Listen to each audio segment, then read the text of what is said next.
It's 2 in the morning. You're lying in bed, staring at the ceiling, and your mind is sprinting like it's running a marathon you never signed up for. You're replaying that conversation from 3 days ago, the one where you said something slightly awkward.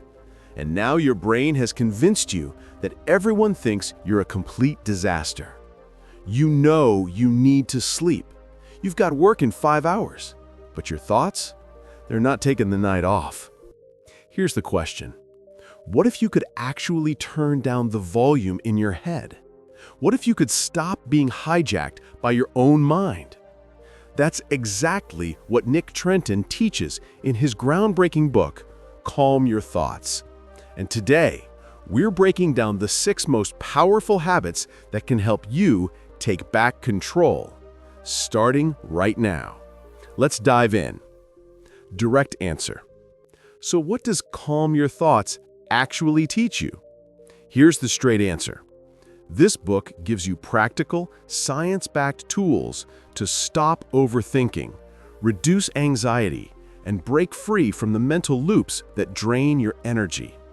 Nick Trenton shows you how to separate yourself from your anxious thoughts, challenge the stories your mind creates, and build daily habits that rewire your brain for calm instead of chaos. It's not about positive thinking or pretending everything's fine. It's about understanding how your mind works and using that knowledge to live with less fear and more peace. Now let's get into the exact habits that make this happen. Habit number 1, ground yourself in 60 seconds. Meet Sarah. She's a high school teacher in Columbus, Ohio, and she's standing in the Target parking lot having a full-blown panic attack. Her heart is pounding, her hands are shaking, she feels like she can't breathe. 5 minutes ago, she was fine. She was just picking up supplies for her classroom. But then, out of nowhere, her mind started spiraling. What if I mess up that parent meeting tomorrow? What if they complain to the principal? What if I lose my job? All of this from 3 hours of silence. Then her phone buzzes. It's the client. This is amazing. Sorry for the delay. I was in back-to-back meetings. Can we move forward with the next phase? Marcus sits down, feeling like an idiot. He just spent 3 hours torturing himself over a story his brain made up.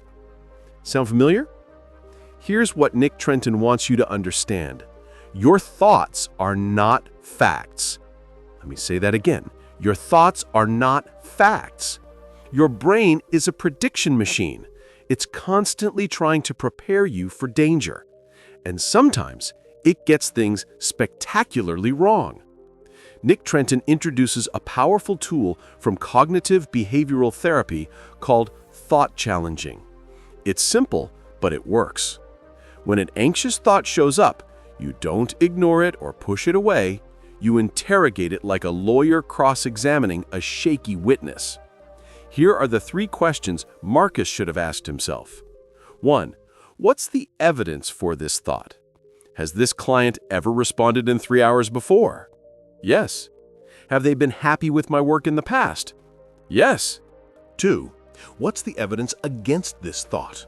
They've never fired me. They've actually referred me to other clients. They said they had meetings today. 3.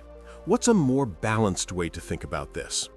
I don't know what they're thinking yet, and that's uncomfortable, but I've done good work. I'll hear back when they're free. Notice what happened there. Marcus didn't have to force himself to think positive. He just had to stop treating his anxious prediction like it was the truth. The application. Here's how you use this in your own life. Action 1. The next time you catch yourself spiraling, write down the anxious thought. Actually write it. Something like, I'm going to fail this exam, or my boss thinks I'm incompetent. Action 2. Ask yourself the 3 questions. What evidence do I actually have? What evidence contradicts this? What would I tell a friend who had this thought? Most of the time, you'll realize your brain is running a horror movie trailer, not showing you reality. Here's a pro tip. If you struggle with this, pretend you're defending your best friend against these thoughts. You'd never let someone talk to your friend the way your brain talks to you. Give yourself that same defense. The takeaway: your mind will always offer you worst-case scenarios. That's its job. Your job is not to believe everything you think. Anxiety is a terrible storyteller. It only knows one genre: disaster. The most powerful question you can ask is, where's the evidence? What's one anxious story your brain loves to tell you over and over again? Share it in the comments. Sometimes just naming the pattern out loud takes away its power. Let's build awareness together. Habit number 3, schedule your worry time. Meet Jennifer. She's a nursing student in Phoenix, Arizona, and she's trying to study for her boards. But every 5 minutes her mind derails. What if I don't pass? What if I wasted all this time and money? What if I'm not smart enough? She tries to push the thoughts away. Stop worrying, Jennifer. Just focus. But here's the thing. The more she tries to suppress the anxiety, the louder it gets. It's like trying not to think about a pink elephant. The moment you try not to think about it, that's all you can think about. She's exhausted, she's behind on studying, and she feels like she's losing her mind. Then she tries something that sounds completely backwards, and it changes everything. Nick Trenton teaches a technique that sounds crazy at first: schedule time to worry. Yes, you read that right. Instead of trying to stop worrying, you give yourself permission to worry, but only at a specific time. Here's the psychology behind it. When you try to suppress anxious thoughts, your brain interprets that as a threat. It thinks, oh, this must be really important if we're trying so hard not to think about it. So it keeps bringing it back up. But when you tell your brain, I hear you, and we'll deal with this later, something interesting happens. Your brain relaxes. It knows it's going to get a chance to process, so it stops screaming for attention. Here's how Jennifer used it. Every day at 6 p.m., she set a 15-minute timer. That was her worry appointment. During those 15 minutes, she wrote down every anxious thought. No filter, no judgment, just brain dump. What if I fail? What if I'm not good enough? What if everyone else passes and I don't? But here's the key. Outside of that 15 minutes, whenever a worry popped up during studying, she'd say, not now, I'll think about you at 6 p.m. At first it felt weird, but within a week, something shifted. The anxious thoughts started losing their grip. They didn't feel as urgent. She could actually focus on studying because she knew she had a designated time to process. And here's the twist. By the time 6 p.m. rolled around, half the worries didn't even seem important anymore. Let's make this practical. Action 1. Pick a 15-minute window every day. Same time, same place if possible. This is your worry time. Put it in your phone calendar like it's a meeting. Action 2. When an anxious thought shows up outside that window, acknowledge it. Say, I see you. We'll talk at 6 p.m. Then gently bring your attention back to what you're doing. Action 3. During your worry time, write everything down. Don't try to solve it all. Just get it out of your head and onto paper. Here's what most people discover. When you stop fighting worry and start scheduling it, it loses its power. Worry thrives on urgency and chaos. When you make it wait its turn, it shrinks. The takeaway: trying to suppress worry makes it stronger. Scheduling it makes it manageable. Your brain doesn't need to worry less. It needs to worry smarter. 15 minutes of structured worry beats 12 hours of scattered anxiety every single time. Do you find yourself worrying while you're trying to focus on something else? What time of day is your brain the loudest? Comment below. I'm curious if there's a pattern for most of us. Habit number 4. Break the rumination loop. Let's meet David. He's a software engineer in Seattle, Washington, and he's been replaying the same conversation in his head for 3 days. He made a comment in a team meeting that didn't land well. His manager gave him a look. Now David is stuck in an endless loop. Why did I say that? I sounded so stupid. Everyone probably thinks I'm incompetent. I should have just kept my mouth shut. What's wrong with me? He's replaying it while he's coding, while he's eating dinner, while he's lying in bed at night. This isn't problem solving, this is rumination, and it's destroying his peace of mind. Nick Trenton draws a critical distinction in this book. There's a difference between problem solving and rumination. Problem solving asks, what can I do about this? It's forward-focused and action-oriented. Rumination asks, why did this happen to me? It's backward-focused and paralyzing. Here's the truth. Rumination tricks you into thinking you're being productive. Your brain says, if I just analyze this enough, I'll figure it out. But you never do. You just dig the same hole deeper. Nick Trenton teaches a simple but powerful intervention, the pattern interrupt. When you catch yourself ruminating, you need to physically interrupt the loop. Not with willpower, that doesn't work, but with action. Here's what David did. He created a rumination break protocol. The moment he noticed he was replaying that meeting for the 10th time, he did one of three things. 1, he went for a 10-minute walk around the block. No phone, no podcast, just walking. 2, he called a friend and talked about anything except work, sports, movies, whatever. 3, he did 50 jumping jacks. Sounds ridiculous, but intense physical movement rewires your nervous system fast. The goal wasn't to feel better immediately. The goal was to break the loop, to prove to his brain that he could step out of the spiral. Within 2 weeks, the rumination lost its grip. Not because the memory went away, but because David stopped feeding it his attention. Here's your action plan. Action 1. Catch yourself ruminating. Learn the difference between thinking about a problem and spinning in a problem. Rumination feels stuck. Problem solving feels productive. Action 2. Create your own pattern interrupt. Pick 3 physical actions you can do immediately. A walk, push-ups, cold water on your face, dancing to one song. Make them fast and accessible. Use this rule. If you've thought about the same thing 3 times in an hour without taking action, you're ruminating. Time for a pattern interrupt. Here's the bottom line. You can't think your way out of rumination. You have to move your way out. What's one thing you ruminate about way too much? That one memory or worry that keeps coming back? Share it below. Sometimes just naming the pattern out loud takes away its power.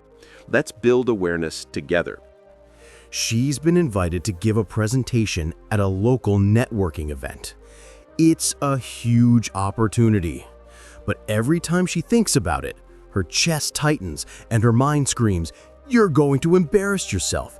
Everyone's going to judge you. Just say no." For weeks, she avoids making a decision. The event coordinator keeps asking. Lisa keeps dodging. Then, she reads something in Calm Your Thoughts that stops her in her tracks. You can't think your way to confidence. You have to act your way there. So she does something that scares her to death. She says yes. Here's one of the most important lessons in Nick Trenton's book. Your brain doesn't change through insight. It changes through action. You've probably heard the advice, face your fears. But Trenton explains why it actually works from a neuroscience perspective. Every time you avoid something that scares you, you're teaching your brain that the fear is justified. You're reinforcing the neural pathway that says, "This is dangerous, stay away." But when you do the thing you're afraid of, even if it's uncomfortable, you create new evidence. You show your brain, "I survived. It wasn't as bad as I thought." This is called exposure therapy, and it's one of the most effective treatments for anxiety. But you don't need a therapist to start. You just need to take small, strategic risks. Here's what Lisa did. She didn't jump straight into the big presentation. That would have been too overwhelming. Instead, she used a technique called fear laddering. She broke the big, scary thing into smaller, manageable steps. Step 1, she practiced her presentation out loud, alone in her living room. Step 2, she presented to her business partner over Zoom. Step 3, she joined a local Toastmasters group and gave a 3-minute speech to strangers. Step 4, she did a practice run at the venue a week before the event. Step 5, she gave the actual presentation.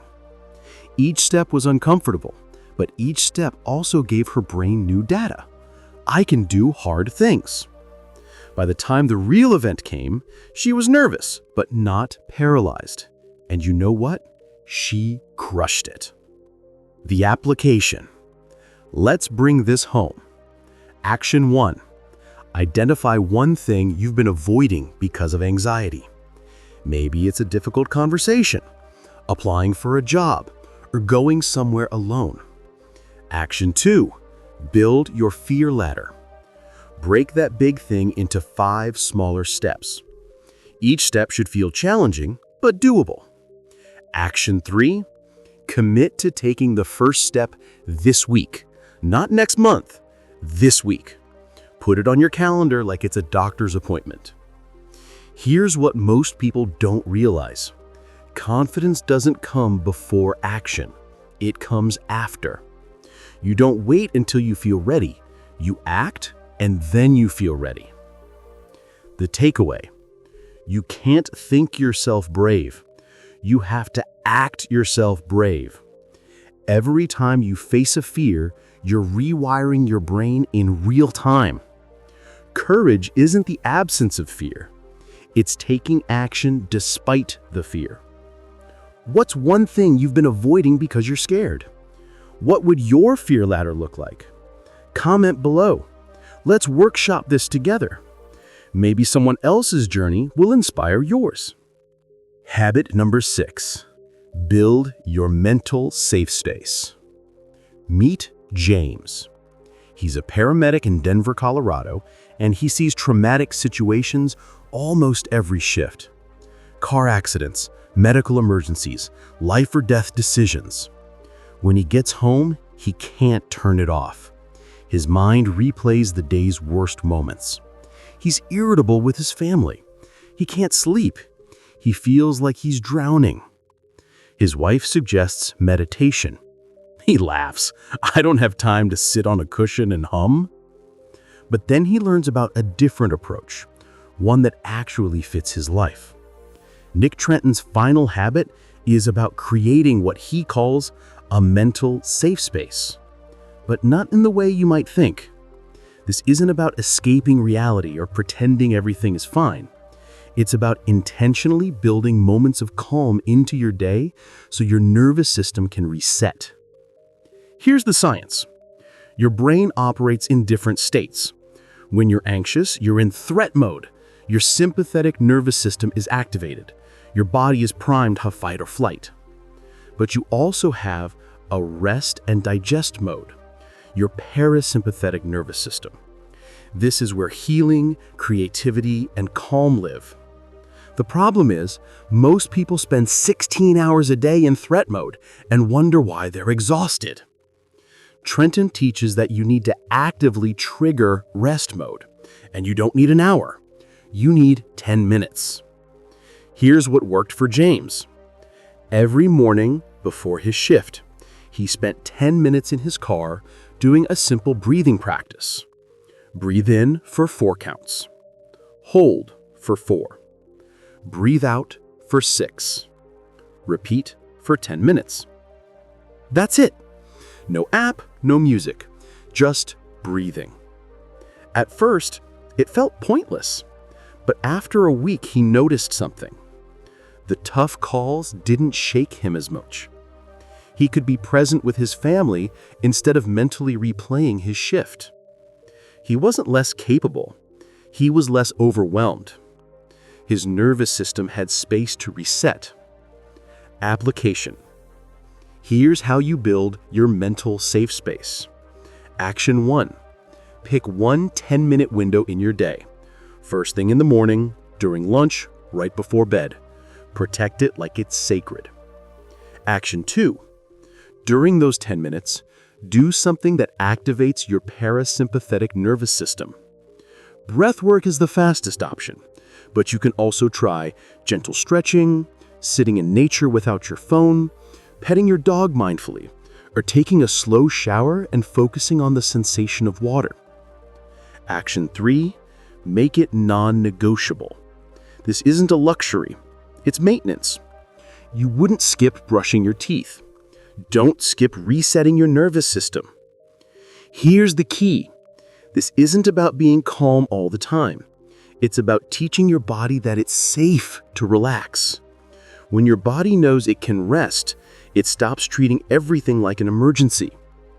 The takeaway: you can't pour from an empty cup.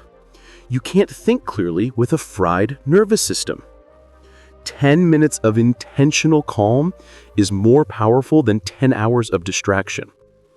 Your mental safe space isn't a place, it's a practice, and it's available to you every day. When's the last time you gave yourself 10 minutes to just breathe? No phone, no distractions, just you. Drop a comment if you're going to try this today. Let's normalize rest. FAQs. Let's tackle the most common questions people have about calming their thoughts. Question 1. How do I stay consistent with these habits when life gets overwhelming? Here's the honest answer. You won't be perfect, and that's okay. The goal isn't to do all 6 habits every single day flawlessly. The goal is to have tools in your toolkit that you can pull out when you need them. Start with one habit, just one. Maybe it's the 5-4-3-2-1 grounding technique or the daily worry appointment. Practice that for 2 weeks until it feels automatic. Then add another. Consistency isn't about perfection. It's about returning to the practice even after you fall off. Think of it like working out. Missing 1 day doesn't ruin your progress. Missing 30 days does. The real secret: tie these habits to things you already do. Ground yourself every time you sit in your car. Do your breathing practice while your coffee brews. Make it easy, and you'll actually do it. Question 2. What if my anxiety is so bad that these techniques don't seem to work? This is important. If your anxiety is severe, debilitating, or comes with panic attacks that interfere with your daily life, these habits are helpful, but they're not a replacement for professional support. Think of it this way. If you broke your leg, you wouldn't just read a book about bones. You'd see a doctor. Mental health is the same. A therapist can give you personalized strategies, and sometimes medication is necessary to get your brain chemistry balanced so these behavioral tools can actually work. That said, even if you're working with a professional, the habits in this video are exactly what many therapists will teach you. Cognitive behavioral therapy, exposure therapy, grounding techniques. These are evidence-based treatments. So use these tools alongside professional help, not instead of it. And there's zero shame in asking for support. That's not weakness, that's wisdom. Question 3. How long does it take to actually see results from these habits? The timeline varies, but here's what research and anecdotal evidence show. Grounding techniques work immediately. Literally within 60 seconds, you can shift your nervous system. Thought challenging takes a bit longer. You might notice small shifts within a week, but real change happens around the 3 to 4 week mark when you've challenged the same anxious thought enough times that your brain starts to doubt it automatically. Rewiring your brain through exposure? That's a longer game, usually 4 to 8 weeks of consistent practice. But here's what people miss. You don't have to wait for total transformation to feel relief. Every single time you practice one of these habits, you're getting a small win. You're proving to yourself that you have some control. And that feeling, that tiny bit of agency, is what builds momentum. So don't wait for perfection. Celebrate the fact that you tried the technique at all. Question 4. Can I use these techniques if I don't have diagnosed anxiety, but just feel stressed and overwhelmed? Absolutely. In fact, these habits are for everyone. You don't need a diagnosis to benefit from grounding techniques or thought challenging. Stress, overwhelm, racing thoughts before a big presentation, insomnia caused by your brain replaying your to-do list, all of that counts. Think of these habits like hygiene for your mind. You don't wait until your teeth are rotting to brush them. You don't wait until you're drowning in anxiety to practice mental wellness. The best time to build these skills is before you're in crisis. That way, when stress does hit, and it will because that's life, you've already got the muscle memory. You know exactly what to do. So yes, use them now. Use them when you're fine. Use them when you're stressed. Use them when you're anxious. They work across the board. Conclusion. Let's bring this home. If you've made it this far, you're not just watching a video. You're making a choice. You're choosing to believe that your mind doesn't have to be a battlefield, that your thoughts don't have to run the show. Let's recap what we've learned from Nick Trenton's Calm Your Thoughts. 1. When anxiety hijacks you, ground yourself in 60 seconds using the 5-4-3-2-1 technique. Your senses are your anchor. 2. Challenge the stories your anxious brain tells you. Thoughts are not facts. Interrogate them like a lawyer. Demand evidence. 3. Stop trying to suppress worry. Schedule it. Give your brain a designated time to process, and it'll stop screaming for attention all day long. 4. Break the rumination loop with pattern interrupts. You can't think your way out of overthinking. You have to move your way out. 5. Rewire your brain through action. Confidence doesn't come before courage. It comes after. Build your fear ladder and climb it one step at a time. 6. Create your mental safe space with 10 minutes of daily nervous system reset. Breathing, movement, stillness, whatever works for you. Make it non-negotiable. Here's what I want you to understand. You're not broken. You're not weak. You're not too sensitive or too anxious or too much. Your brain is doing exactly what it's designed to do. Protect you. The problem is, it's working with outdated software. It's treating modern stressors like ancient threats. And that's where these habits come in. You're not trying to eliminate anxiety. That's not realistic. And honestly, a little anxiety is useful. It keeps you sharp. It makes you care. What you're doing is changing your relationship with anxiety. You're learning to observe it without being consumed by it, to acknowledge it without obeying it, to feel it without letting it make your decisions.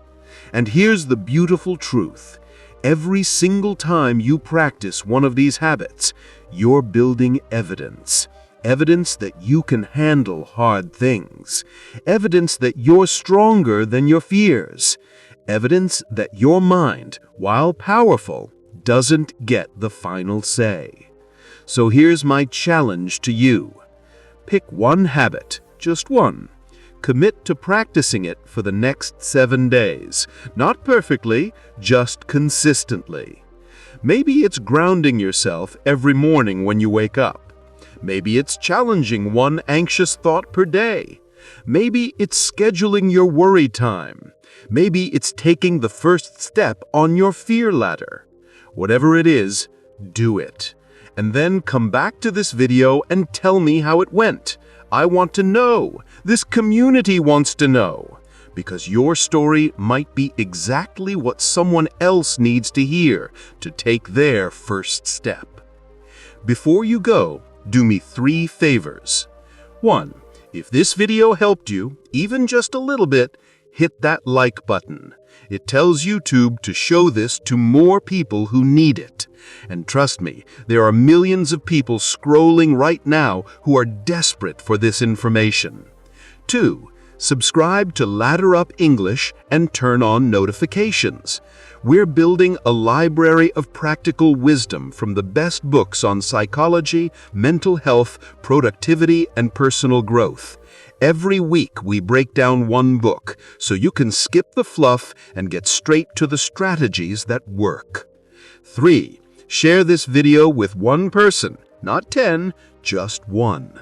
That friend who's always stressed, that family member who can't sleep, that coworker who's drowning in overwhelm. Send them this link and say, I thought you might find this helpful. You might just change their life. Remember, the goal is not to have a calm mind 24/7. The goal is to know how to find your way back to calm when the storm hits. You've got the tools now. The question is, will you use them? I believe you will, and I'll see you in the next video. Now, go calm your thoughts. You've got this.